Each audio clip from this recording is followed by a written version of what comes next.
Howdy, everybody. I don't recall when my first annual conference was for PFI, but I joined back when the conference was held in different cities year to year. You see, back then, we were a smaller organization and everybody could fit into much smaller venues. Having just come back to the farm as a beginning farmer, I remember feeling slightly overwhelmed, but also incredibly welcomed into the PFI community. PFI was, for me, a spectacularly diverse organization with folks of all backgrounds intermingling, telling their honest stories with no glossing over of the gritty realities of farm life. This was a group that told the good and the bad of their experiences, and that was something I had never seen growing up in farm country. True honesty coupled with true feelings and some excellent storytelling skills. This is PFI. Welcome to the final evening of the 2021 Practical Farmers of Iowa Annual Conference. Thank you all for being here. I know this year's conference has been different for so many of us who are used to driving through snowstorms to get to Ames each January, where we get to connect with old friends, share food and drink, sometimes into the wee hours of the morning, and learn from each other. But if 2020 has taught us anything, it's that the PFI community is strong, and together we can weather any storm. Plus, it's always good to look at the glass half full. Nobody knows what's in your coffee cup in a virtual conference.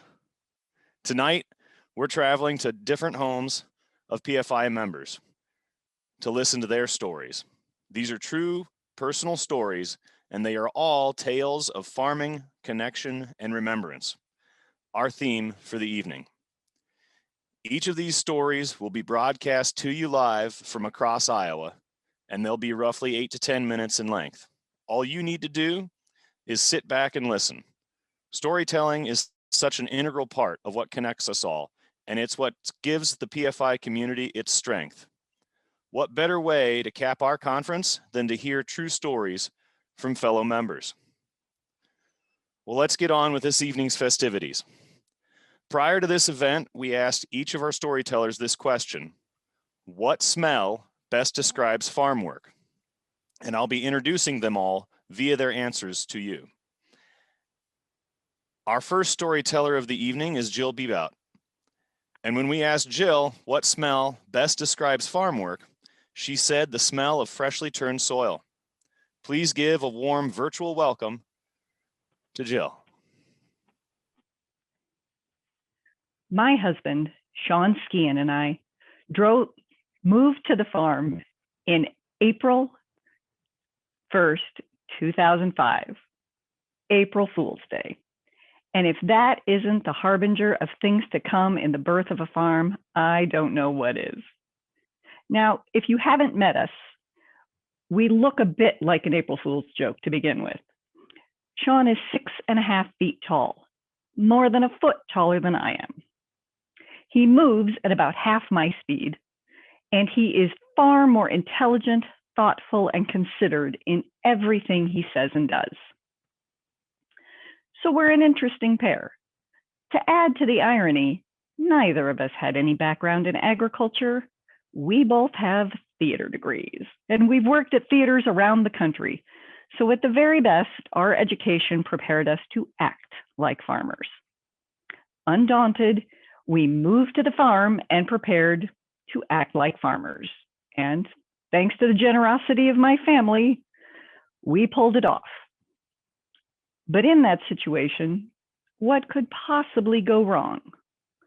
Well, there's the trial by tiller, the dump wagon debacle, and then the hay rack wreck. And those are just the poetic examples. What we did was make every possible beginner mistake we could come up with. Luckily, mostly thanks to my parents' generosity and knowledge, we all survived that first season. So, 2006 rolls around, season number 2. Now we really know how to act like farmers.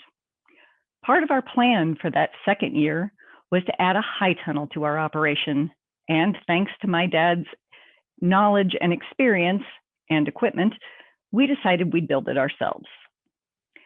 That was all well and good, except that the day that we were ready to drill the holes, the post holes for the corners of the high tunnels, my dad had to be off the farm.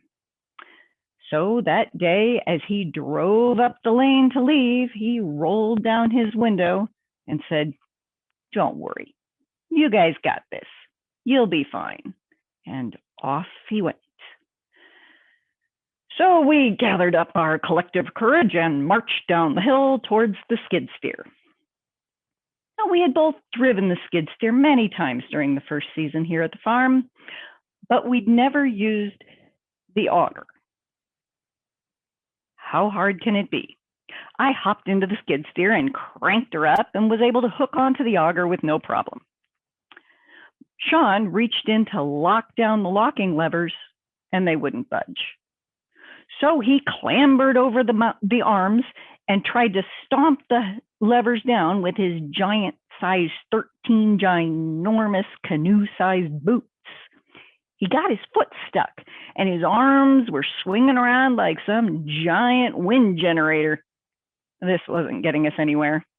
He climbed off and I hopped out. We traded places as he folded his giant form into the driver's seat. I was able to hop up and jump up and down on the locking levers and press them down. Success. Now all we had to do was hook up the hydraulics. We didn't know anything about hydraulics, but really, part A clicks into part B. How difficult can it be? Well, we started to wrestle with it, and the hydraulics on a skid steer are in a really awkward place, so you can't get your hand all the way around them. So we were pushing and pulling, and there was a lot of chatter during this, like, hold this, push that, push, no, harder, push harder. We weren't getting anywhere. So I called my dad. When he answered, he said, "Yeah, those hydraulic connections can really be tough. Just keep trying." So we felt a little bit better in our newbie perspective, and we went after it again, pushing and pulling and snarling and snapping. No good. Call Dad again. This time, when he picked up the phone, he said, "Yeah, I should have told you. Try and take the pressure off the hydraulic lines. That ought to help." And he gave us instructions to do so. And we followed said instructions. And what followed was more snarling and spitting and snapping. And you know how it is when you're working with your spouse and you're both working in the same space, and now you got a little hydraulic fluid on your hands, so it's slippery, and you know that language just slips right out off your tongue like there's nobody listening. Language we can't actually say out loud on a production like this. But eventually, click, it snapped in. We were halfway there. We still had to connect the second line. After another session, the second line finally snapped in. Success, we were on. We still hadn't actually done anything yet, but now we were ready. So, since Sean was already driving, he revved her up and slowly headed up the hill towards the high tunnel position. He looked like some giant, snarling, one-horned beast with the big auger sticking out of the front, growling as it crawled up across the farm. I'd say he looked like a unicorn. But there was nothing sparkly or magical about that day, just a slowly building wave of apprehension.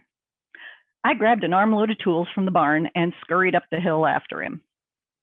When I got there, he was just lining up to the first corner position and was getting ready to drill the hole. To do so, now, I should explain. I don't know if you've ever seen or used an auger on a skid steer, but it's different than a post hole digger on a tractor.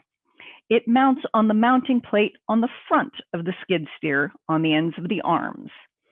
So the arms have to be raised very high for the skid steer to have enough room for the auger to point down. Our auger is 5 feet tall, so it's nearly as tall as I am. So those arms reached way overhead as they raised up. And it was just like magic, like my sense of anxiety increased the higher that those arms went up. Never happened when my dad drove the skid steer. Regardless, the arms went up and the mounting plate and the auger tipped down until the auger was nearly perpendicular to the ground when slam, crash, the entire auger assembly fell off the front of the skid steer and slammed with the point down on the frame of the skid steer, right between Sean's knees. Everything stopped. The wind stopped blowing, the birds stopped singing, my heart stopped beating. As soon as I could speak again, "Oh my gosh, are you okay?" Sean sat there, his eyes wide open, his mouth gaping. He blinked and closed his mouth and took a deep breath. "I'm fine," he said. "It didn't even touch me." But now this giant piece of speared metal is stuck down between his knees. What are we going to do? If he raises it up, it's hanging from those hydraulic connections. What if they fail? And if we move it down, the entire angle changes and it shoves the auger into his lap. I was scared half to death. I had no idea what we were going to do. We were the only ones on the farm, and we had to figure it out. There was no acting like farmers at this point. Sean looked at it from his seat, and he finally said, "We got to go up." So I ran as fast as I could down to the barn and grabbed a rope, scurried back, and I tied it onto the auger. And as we got ready to raise it up, I was ready, if those hydraulic connections failed, to yank with all I was worth to pull it away from Sean. I'm just sure my 130-pound frame was going to make a big difference if that happened. Luckily, it didn't. With just the nudge of his toes, Sean raised the boom back up, and the auger swung clear. And I had taken my rope, and I had tied it to the auger. So as that auger went up, I was yanking and pulling for all I was worth to make sure that I was ready. And then with the tip of his other toe, he slowly lowered the entire rig to the ground. No effort at all. All the time I'm over there yanking and hauling on this rope to make sure that the entire thing doesn't bind up. Lesson 1. It's good to be the driver. Regardless, we got it to the ground. Then what followed was a wrestling session to get it lined back up and back onto the mounting plate. Sean hopped back into the skid steer, and as he raised it just a bit to reset everything, he could see underneath that there were 2 pins that come down that attached to those locking levers. We'd completely missed that the first time and been running without any solid connection between the auger and the skid steer. Awesome. So now we got it. We're set, we're ready, and it's getting late, and we still haven't actually accomplished anything. Right. It's going to rain tomorrow, and we have to have those post holes ready to roll first thing tomorrow morning. Go, go, go. So with that, we bowled through drilling those holes as though we actually knew what we were doing. Not a chance. We finished the last hole by the glaring light of the skid steer headlights because it was full dark by that time. It was an amazing evening. When we finally finished, I gathered up my tools and followed Sean back down the hill towards the barn. Once we had everything put away, we had to walk back up the hill to the house. That hill was twice as long as it had been the day before, but the crickets were chirping, the tree frogs were singing, there was a light summer breeze, and it was a beautiful evening. I looked back at Sean and I said, "Well, we got it done." There was a long silence, and he said, "Yeah, maybe we don't have to admit to anyone how we got it done." Agreed. And the next morning, the posts went in and the high tunnel was on its way. And we learned a lot that first year. We learned that if we worked as a team and depended on the generosity of family for their knowledge and experience and land, we could get a lot done. But we had to do it together. And that high tunnel, it stood firm and true until the summer of 2008, when we were hit by our first tornado. But that's another story.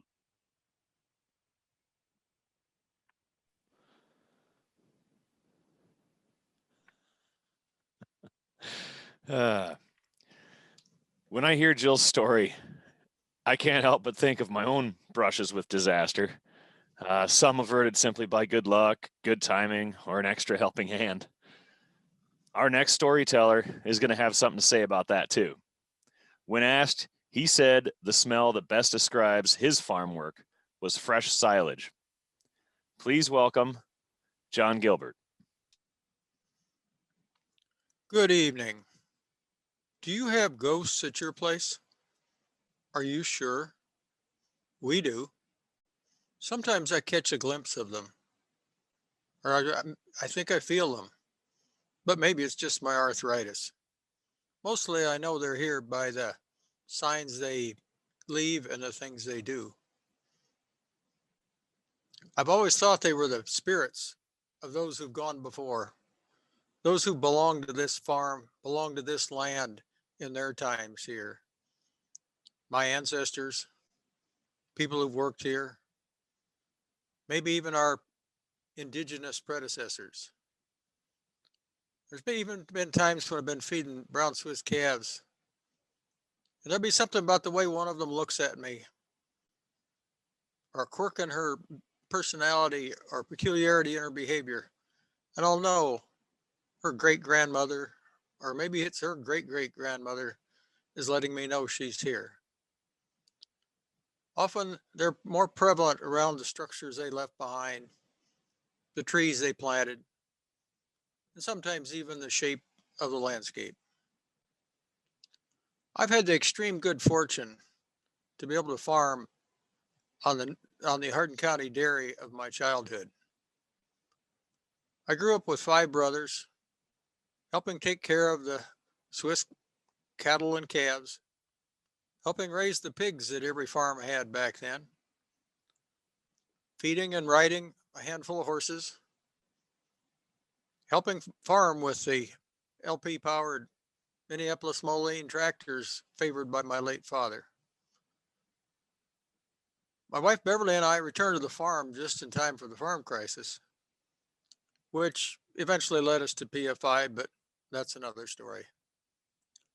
I've spent most of my farming career working with brown Swiss cattle, raising some pigs that we've sold to Nyman Ranch for more than 20 years, and farming with some of those same yellow tractors, as well as a bunch of their gray and silver descendants. It's probably not surprising that we have ghosts. It'd be more surprising maybe if we didn't. Just because we aren't aware doesn't mean they aren't here. The real challenge is to recognize not only their presence, but their contributions. There are times, like when the old rickety soft maple went over last summer in a wind gust and landed in the only place in the farmyard where it could do the least damage. It's tempting to think we got lucky. But was that really what it was? And there have been times I've been caught on the road in snowstorms, can't see over the hood, can't keep the windshield clear, can't even see the side of the road, and somehow I get to my destination. It's vainly tempting to think there was some skill involved. But was that really it at all? And there have been untold number of careless and reckless shortcuts I've taken over the years. Near misses, close calls. It was always tempting to foolishly think I was cheating the fates. But was that really it? Now I know what you're thinking. This guy's been in the magic mushrooms again. Or maybe he thinks we're really gullible. Or if this is an allegory, he's really stretching the limit of his literary license. And I'd agree with you if it hadn't been for the times when the presence of an unseen force, an invisible helping hand is actually a more acceptable explanation than any of the others. For instance, I used to like to keep the combine running as late as possible at night. And there'd be times when between the hum and the rumble of the old Massey and the hypnotic flash of the stalks and the lights as they disappeared through the cornhead, that I'd start down across the rows, headed for the other end. And the next thing I'd know, I'm coming to just before I reach the far end. Still on the same row.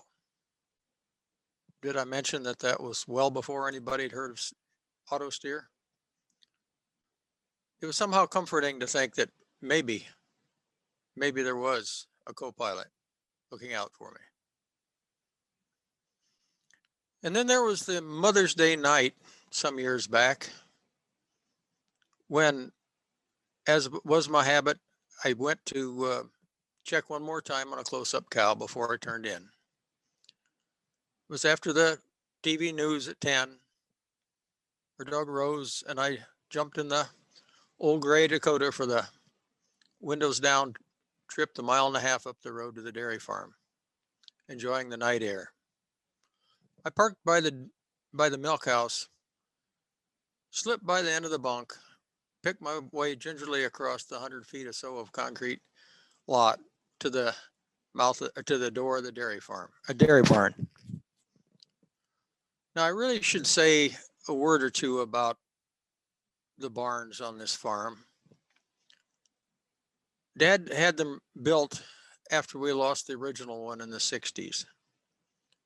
They are a testament to the way he thought things should be done. 4 foot high, solid concrete walls form the foundations. Sizable, salvaged, and long native cut timbers provide the supports. There have been many times when I've been working in these barns that I catch myself looking up, almost like they're cathedrals, looking and remembering the amount of work that went in, that always amazed a little at the design, the craftsmanship, and remembering all the people involved in getting them built. But on this particular spring night, those thoughts were furthest from my mind. I flipped on the light, ducked into the maternity pen, and quickly realized that the cow, her water had broken and she was in labor. I darted back to the milk house to grab the tools of the trade, the sleeve, the OB chains, hot water, thinking to myself, well, with a little luck, the calf just needs a little encouragement, and I can get him born and get him nursing, and I can still make it to bed by a little after midnight. My hopes were quickly dashed because as soon as I started my exam, all I could feel was tail. Now, if you've never had the privilege of helping deliver a calf, normal presentation is front feet first, with the head nose first, cradled in its legs. And breech deliveries are not unusual, but they're not common. But they have to come back feet first. This calf had its legs underneath like it was laying down. That meant it had to be pushed back into the uterus out of the birth canal far enough so I could work the legs up one at a time. And as I reached in for the first leg, my oh shoot situation quickly became an oh expletive deleted, because there were too many legs, too many feet. There was more than one calf. We had twins. Now, there were a whole bunch of mental calculations quickly went through my mind. Time is always of the essence helping with a calf delivery, doubly so with twins. In a difficult situation like this, even more critical. This was before the days of the ubiquitous cell phone, and I knew it would take me at least 10 minutes to get to the milk house and to get a hold of the vet. And it would be another half an hour before he got here. I couldn't wait for him, so I decided to go ahead and see, for a few minutes anyway, if I could do anything on my own. The process of helping deliver a calf like this can best be described as one-arm juggling, because this type of work is only done one-handed and you can't see what you're doing. And there's no room for the word tidy in the process. This is the kind of messy that means I'm going to need clean clothes in the morning. I think, if I remember right, the first leg was the hard one to get up. But once the legs were up and the calf, the breech delivery came quite uneventfully. And when the calf was in the straw, shaking its head and snorting to clear its airways, I quickly made sure the twin was delivered without issue. I don't remember what time it was when I got headed home, but I was relieved and I was thankful. And I remember thinking, that's 2 more souls among the living. In the hard light of morning, the relief met reality, and my gratitude met the gravity of the situation. This time it worked out, but that's no guarantee about next time. But we know there'll always be a next time. And it's hard in a situation like this, when you've had some real accomplishment, to not feel a little more confidence for the next time. But as I thought it over, I kind of had a conflict in my conscience that was only resolved when I realized I probably didn't do that alone. It was like with the combine. There was some help there. And if there's a moral to the story, it probably has to be that we're all never really alone if we're open to the spirits that are around us. And that may have to be enough for now, to always be open to the spirits, because you'll never know when your chance to one-arm juggle is coming.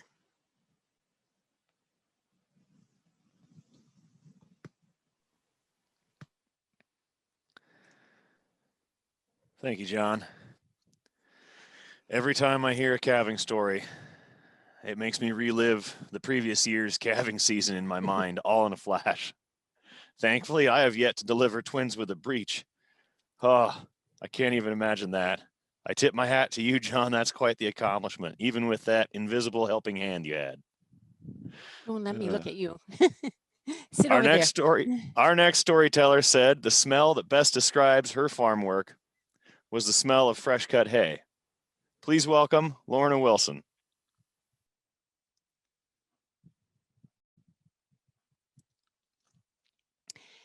As a family, we read books out loud often. A favorite series was Little House on the Prairie by Laura Ingalls Wilder. When this farm story happened 20 years ago, we were reading The Long Winter. Many of you have probably read those. And if you remember, they almost starved or almost died during the many weeks of blizzards. They even twisted hay together to burn to keep warm. What impact this had on me or us, I don't know, but we'd had a snowstorm that filled our northwest Iowa prairie farm with lots of snowdrifts. Now, most of our farm is flat with very little to stop the snow, but we had a 3-row grove on the west and the north. Our farm was not very diverse back then. We farrowed to finish hogs, so we had to let sows out of their pens to eat each morning and evening. We had a few sheep and a few chickens. The barn was usually filled with hay, and many times that's the place the kids went to play. They created swings and tunnels that made me a little anxious because those tunnels could collapse. But they had great fun. Of course, a lot of hay and straw came in the house. We had 5 kids by then, and since we homeschooled, they were together a lot. Now, I'm not a worrywart mom, and I always sort of knew where they were, and sometimes I'd be out there with them, and I'd hear, "Hey, Mom, watch me." We had 3 daughters and 2 sons. Tori was the oldest son, and he was fairly even-tempered, easygoing kid. With 2 older sisters, he was watched over, kept from trouble, and got told what to do. It wasn't like him to be off by himself. Like Tori, too, I grew up on our farm. As a child, my 3 sisters and I were thrilled to go out and play in the snow. We made snow forts and snowmen and snowballs, laughing and giggling. My dad, a dairy farmer, would build huge piles of snow. We called them snow piles or snow mountains. And he enjoyed watching us play. We would play outside until our faces were speckled with freckles, which I didn't like when I was a teenager. When you're a child, what does it mean to be cold? Not much. We would play outside as long as we could, just playing and playing in the snow. We had a black potbelly stove in my home growing up in the dining room, and I can remember Mom and Dad putting coal and cobs in there to keep us warm and to dry out all our wet mittens and coats and whatever. I loved that warmth. I remember Mom carrying out the ashes, and she put them on the driveway. My own mom was not a worrier either. She had several sayings like, "It'll all come out in the wash. There'll be a better day a-coming." I am always glad when I can remain calm. Thank you, Mom. She passed away this last February at age 91. Later, as I grew up, winter meant freezing cold and scooping snow till your arms hurt. Not quite so much fun. It was the end of the day of chores in sub-zero cold. So cold your spit would freeze. Now, I've never done that, but people that know told me that your skin would freeze in seconds from the wind chill. Whoever would want to be out in that for very long? No one with common sense. Like most farm homes, at the end of the day, everyone gathered back inside to a warm, cozy kitchen and supper. 7 of us. 5 chattering, noisy kids, so I assumed all were in the house. But soon I realized that Tori was not in the house. I tend not to worry, so just got busy making supper. A while passed and still no Tori. Where was he? My logical mind said, "Oh, he'll show up soon." I asked the other kids, but none of them knew where he was. Not at all like them to know what he was doing last, or to tell him where they were going. I just thought, he'll show up hungry. But he didn't. This is when you become an anxious parent, and my anxiety was building. "Okay," I said, "we gotta go find him." So we donned all our winter coats and our boots and our hats and mittens, scarves, jackets, and we all became a search party. Someone looked in the hay mound. Nope, wasn't there. And someone looked in the hog barn, and no, he wasn't there either. Someone even looked in the chicken house because I had a daughter who'd got locked in the chicken house once. He wasn't in there either. And we called out his name several times, listening carefully, and no answer. April ran to the Generation Henderson farm bell that came from Norway, and rang it several times loudly and gonging and gonging. It's usually a bell that got everybody's attention, and you could probably hear it for miles away. The winter sky was gray and becoming increasingly dark, and the thermometer was dropping. A brisk breeze was blowing. I didn't want to be out there either. I don't remember we had flashlights. We probably did, but no cell phones either. What a huge puzzlement and frustration at the same time. This was no longer a joke or funny. Where would a 10-year-old boy go? How could he just disappear? Was he lost? Was he laying somewhere injured? Your fears and imagination start to kick in and go wild. I could almost see frozen fingers and toes. It's one of those situations where you kind of just hold your breath, and then when the crisis is over, you let it out. Ever been there? Our eyes were straining in the dusk of the light, just trying to find some signs, maybe a footprint or snow moved or something. Finally, after what seemed like an endless search, older sister Robin yells, "We found him!" We always scurried to where he was to make sure that he was still alive. Our previous snowstorm had created a huge drift in the grove, and he had scooped out a snow cave so deep and wide that he had not heard us or been aware of the darkness. The swishing noise of the wind had muffled our voices and even the gonging farm bell. He was snug as a bug in a rug, not even aware that he was missing. He'd been right under our noses or feet. Like myself, I remember being in snow caves. I remember bringing our dolls in there and just playing unaware that our fingers and toes were cold. And I had forgotten how insulating snow could be when you're deep inside a snowdrift. I never even thought he would be in a snowdrift. What a wonderful feeling of relief it was to have this so-called crisis resolved, and Dan and I let out our breath. So we hurried inside to a warm kitchen, took off all those winter clothes and put them away and ate supper. We all laughed about it when we ate supper, but I think Tori knew we had been a bit afraid of frozen fingers and toes. I wasn't mad. The next day, in the daylight, we saw a very deep, amazing cave. He was just so bent on his project, so absorbed by it that the world outside just didn't exist. The power of creativity had captured him. Just like the long winter, we all survived. No one was lost in a snowstorm that year. No one froze to death or starved. No frozen fingers or toes or skin. We almost wanted to pick up the fiddle like Pa when the train finally got the supplies through. But neither Dan and I play the fiddle. As the mom, I was blessed to have a creative and safe son, and still do. I believe we all have angels who watch over us even when we're not aware of them. And I believe we all have families who care and love us enough to go out and search for us.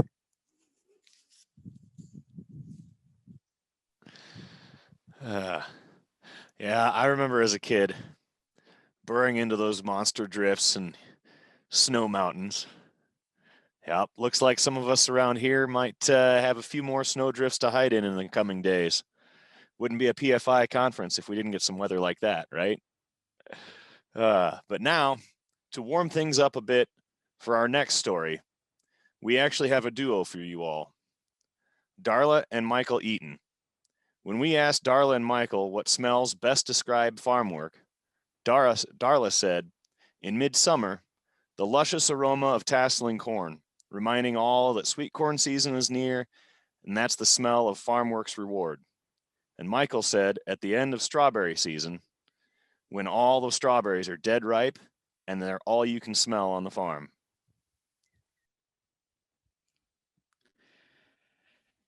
I used to describe myself as an old bachelor who pounded nails for a living.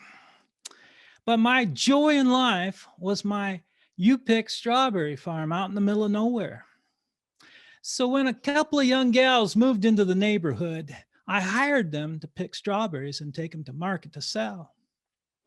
Well, one day they both turned towards me and they said, "Michael, you need to meet our mommy."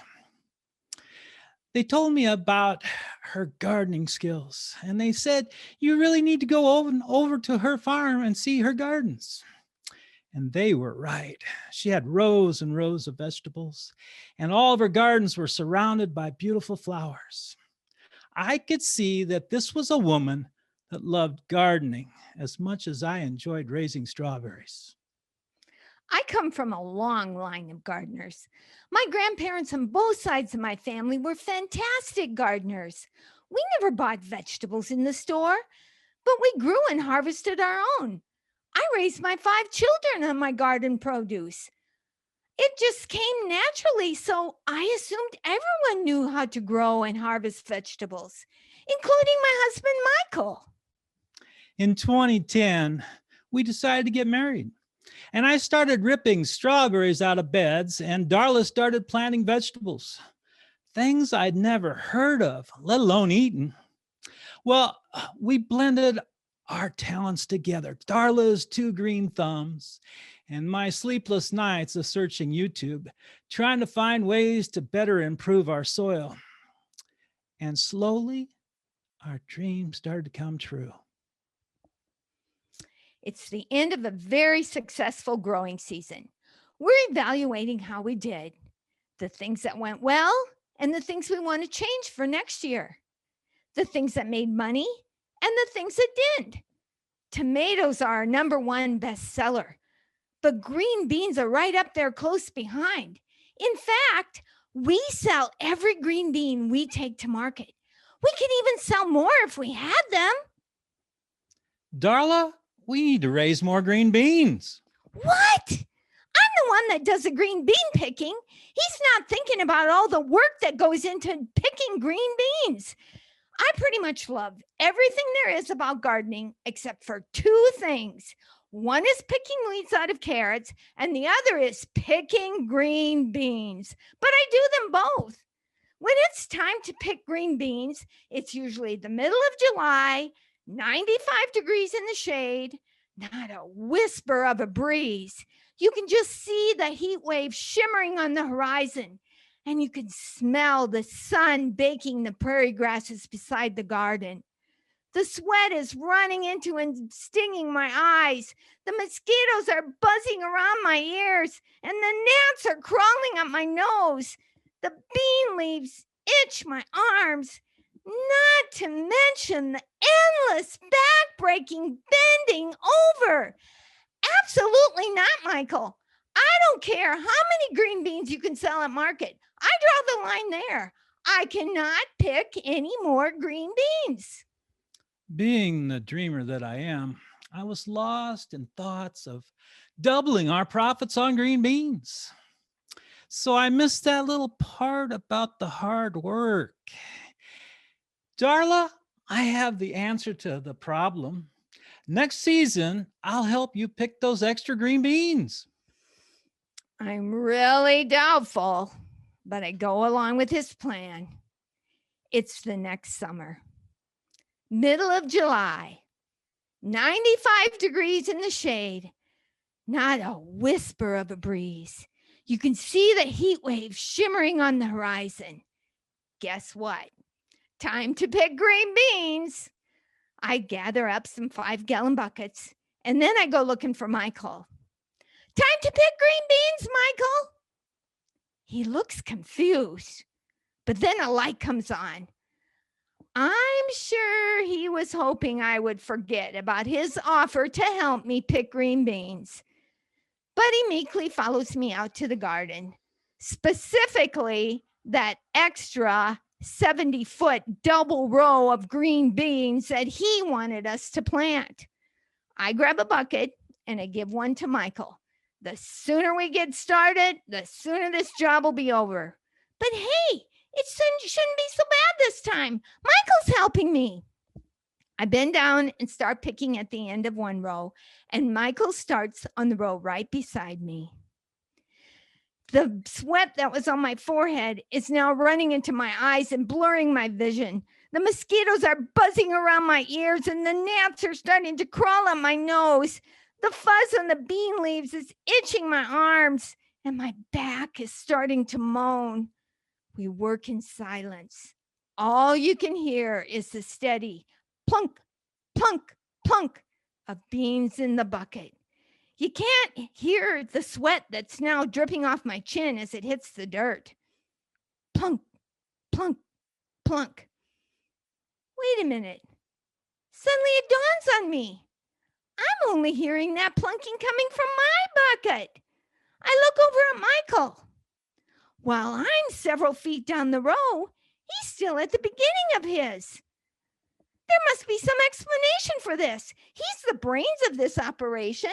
It's not rocket science. Just grab the beans and throw them in the bucket. The faster we go, the sooner this job is over. How you doing, Michael? She just took off down the row. Didn't bother to explain how to size the beans. So I'm down on my hands and knees, looking at each one, trying to decide whether it's big enough to pick. Wow. I didn't know it could be this much work. Well, strawberries are a lot easier to pick. You know, the green ones aren't ready, and the ones turning orange are being another day or two. And those red ones, they're ripe right now. And the ones that squish in your fingers, you throw them into the air, and Hershey, our chocolate lab, would always catch them. She's halfway down the row already. She must not be finding many beans either. Darla, you know what? I don't think I've ever picked beans before. I knew it. It was just too good to be true. He does all this research, all this studying, and he doesn't know how to pick green beans. I continued down my 70-foot row, trying to ignore the mosquito stings on my arms and my now screaming back. I get one bucket full and I reach for my second. I glance over at Michael. He's still only a few feet down his row. I grumble with each breath of hot summer air. I can smell the sun baking the prairie grasses beside the garden. It smells like fresh bread, but I'm not hungry, only really thirsty. But if I go in for a tall glass of cold ice water now, I'm not going to want to come back out. So I keep on going down my 70-foot row. Plunk, plunk, plunk.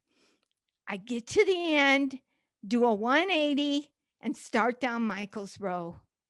I am resigning myself to this bean-picking fate. I get my second bucket full, and I'm only a few feet away from Michael. I look over in his first bucket. It's only half full. I shake my head.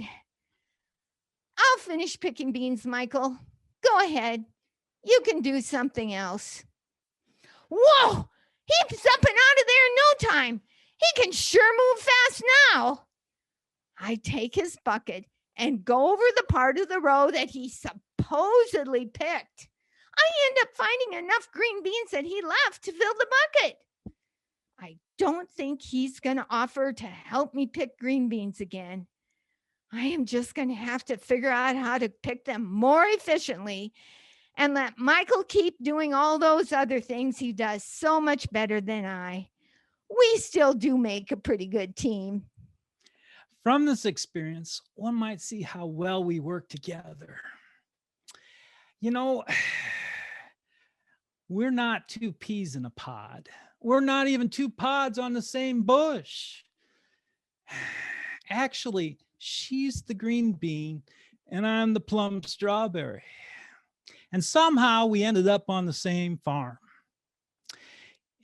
Even though it sounds kind of funny, we end up making it work. I dream of tomorrow, and Darla carries us through the day.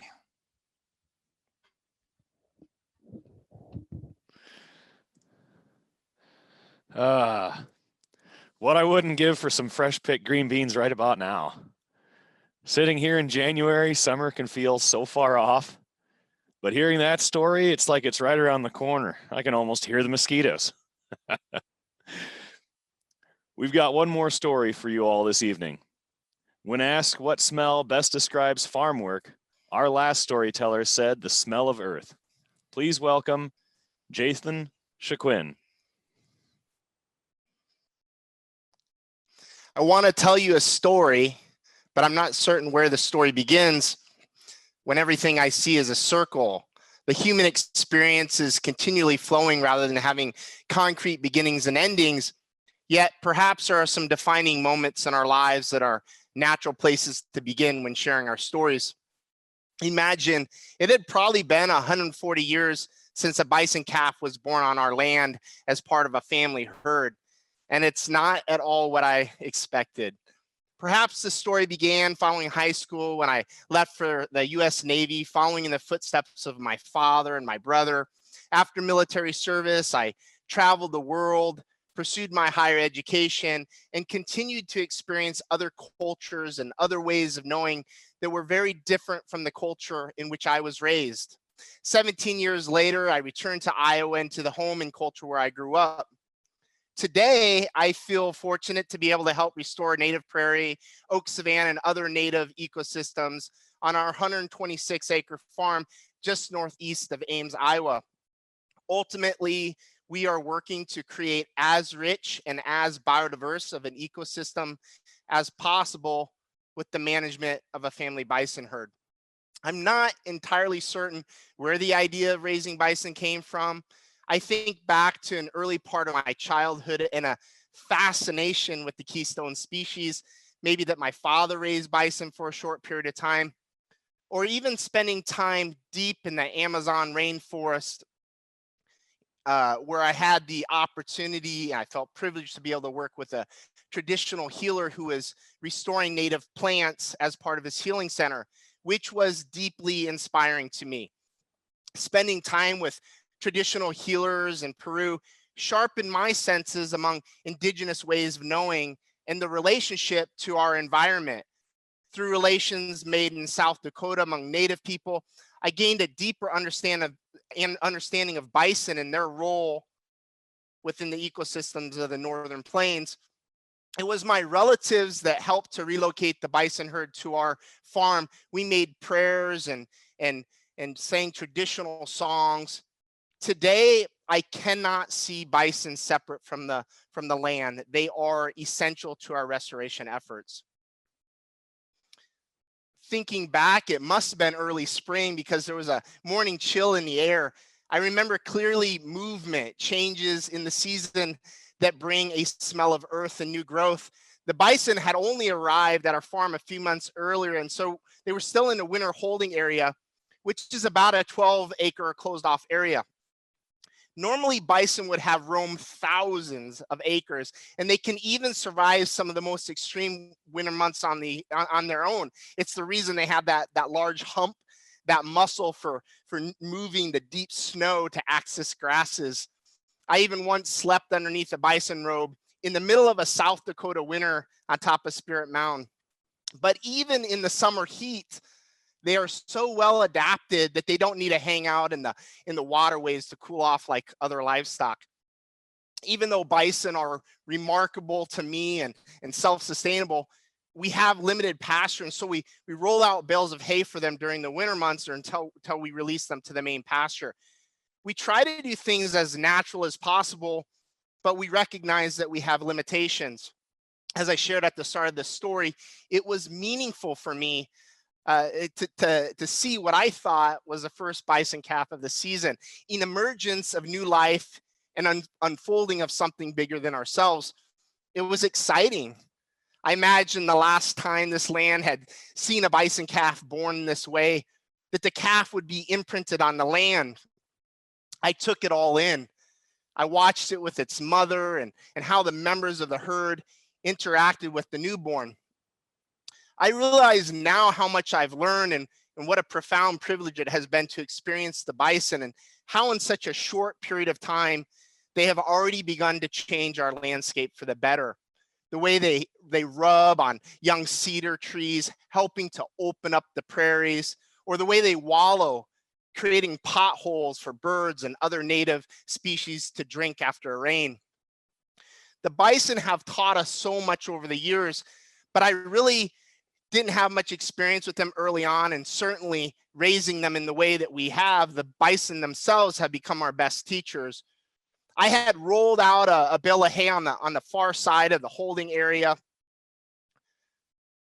On the far side of the holding area, I lost my place here. And I had returned home to grab my camera so that I could document the moment. I was making my way back out to the far part of the holding area on the four-wheeler. I was surprised to see what I thought was four bison on their own, and it seemed a little bit out of place. And I wondered to myself why they weren't with the main herd. It's certainly not uncommon to see a bull group break off from the main herd, and realizing that wasn't the case, I approached them and I sort of nudged them to move along. Bison make this low guttural sound at times when calling to each other, but I also hadn't been around bison long enough to identify the meaning of their sounds, and I heard this. I nudged them a little more and encouraged them to move along. We never like to pressure the bison, and so I took my time, and after a little coaxing, all of them left with the exception of one.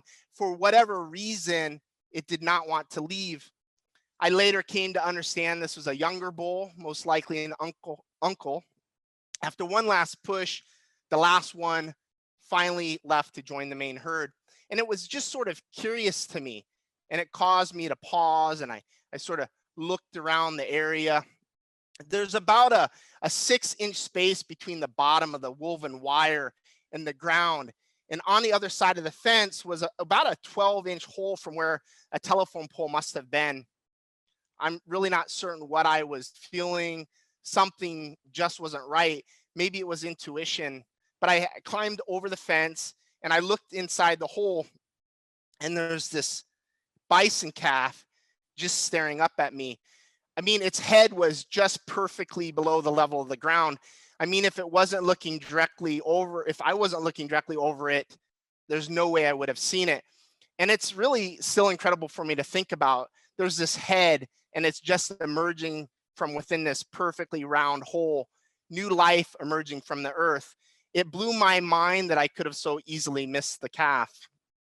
I immediately telephoned my father, and not knowing how to explain the situation over the phone, I simply gave him my location and told him, I need your help with the calf as soon as you can get here. It didn't surprise me. It took him very little time to get to me. But before he arrived, the image of the bison calf was so deeply powerful to me that I snapped a quick photo.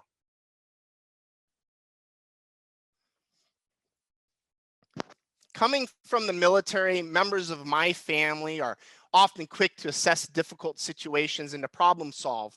Beyond that, I've certainly learned a lot from my father, and really none of this would have even been possible without his belief in my vision and ultimately a desire to leave a legacy for future generations.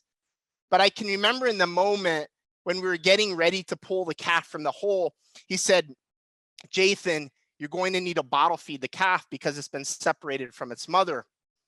I wasn't certain what the outcome would be, but we raise our bison differently than a typical cow-calf operation, and we place high value on the family unit.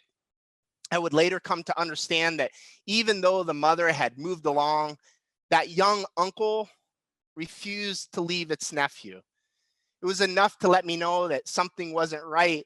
I communicated to my father, I just need your help to get the calf out of the hole. We don't know what will happen. That herd instinct is strong. And I also kind of recognize this tension between my father and I about how best to care for the bison, or maybe it was even this desire to create space to allow things to unfold more naturally. I can remember this argument with my father when we were putting in fence line. I recall him being so set on putting in a single gate, and while I was leaning towards multiple gates. My father is wise, and I imagine he was basing his decision on experience and perhaps even costs. But he also mentioned that having one gate would train the bison to use it. But I didn't want to train the bison. And so we eventually put in 2 gates and allow the bison the freedom to choose. I climbed back over the fence, and my father helped to slip the calf back under the woven wire. Bison calves are strong when they are born, but the calf didn't fight me. I carried it in my arms, this heavy, muscular, orange-colored, beautiful animal up towards where I had rolled out the bale of hay. The bison were just on the other side of the hill, and so they couldn't see me and I couldn't see them. I called to them, and one of them came into view just over the hill. I put down the calf and I sort of backed away. I was hopeful, not knowing what I'd do if it didn't work. It took a moment, but then I heard some grunts, and that mother came over the hill and ran up to her calf. And bison, they have a remarkable sense of smell, and she sort of nudged it with her nose. The calf followed its mother back to the main herd. The bison calf survived, but it was more than that to me. It was a validation that the way in which we were raising them was meaningful. And it's something that has framed our understanding of the farm from the very beginning. In fact, the image of the bison emerging from the earth within a circle became our logo for native prairie bison. But importantly, a metaphor of something bigger than ourselves. It's certainly not always easy doing things differently, but we trust in the bison, and by remaining committed to cooperating with native species on our farm, we continue to learn in unexpected ways. The story of the calf and the whole is one that we've continued to return to. The idea that we can learn from and trust in the bison, and when we provide them the freedom and space to be bison, like other native species, new life emerges.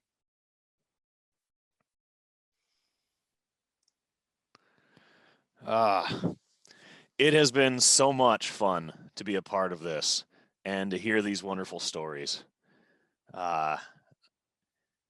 This has just been great. So there you have it, folks. 5 true stories from PFI members. Thanks to all of our storytellers for sharing their experiences on this virtual stage, and thank you all for attending this event. There will be a brief slideshow with some photos of each of the storytellers and their farms, if you'd like to linger for a few more minutes after. All of the sessions that were recorded during the conference will remain on the platform for a week or so, and then they will be posted on the PFI YouTube channel over the next several weeks. So that is a wrap on the 2021 PFI Annual Conference.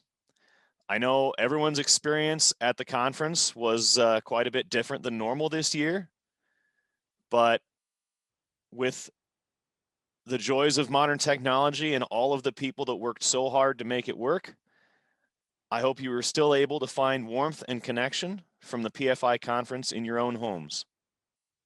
Thank you.